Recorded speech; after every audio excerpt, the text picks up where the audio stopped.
Le Club École a été créé afin de trouver une façon novatrice d'effectuer du recrutement et s'autosuffire en termes de main-d'œuvre à même la région des Hautes-Laurentides. Les offres d'emploi étant coûteuses et souvent sans réponse, le C3S a décidé d'investir auprès des étudiants de la région identifiés pour combler ces besoins de main-d'œuvre. Vers la fin du secondaire, on les sensibilise et on les informe sur les métiers disponibles et par la même occasion, on repère les étudiants qui poursuivent leurs études postsecondaires dans les domaines ciblés. Une fois leur première année d'études collégiales ou universitaires complétée, les étudiants peuvent intégrer le club école. Pour être intégré dans le club école, l'étudiant doit être en cours de formation.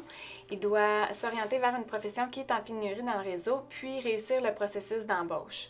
Une fois qu'il est admis, on offre à l'étudiant jusqu'à 3 bourses d'études. On lui garantit aussi des emplois d'été. Puis lorsque sa formation est complétée, évidemment qu'il y a une priorité au niveau de l'embauche.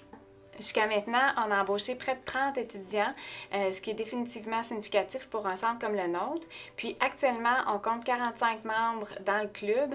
Le club école, ce que ça m'a apporté, c'est une flexibilité d'horaire de travail pendant l'année scolaire, un emploi d'été stable. J'ai reçu des bourses aussi pendant l'école, ce qui m'a permis de payer mes livres. J'ai aussi eu une garantie d'emploi une fois mon DEC terminé, ce qui a été grandement apprécié. La présence du club école, ça amène beaucoup à nos équipes de travail parce que ça permet aux étudiants qui ont pris un engagement envers notre organisation de se familiariser avec le milieu, de prendre contact avec les équipes, avec la clientèle, avec nos façons de faire. Fait que c'est un grand avantage. Le syndicat a décidé de collaborer avec l'employeur pour la mise en place du club école puisque ceci facilite l'attraction du personnel.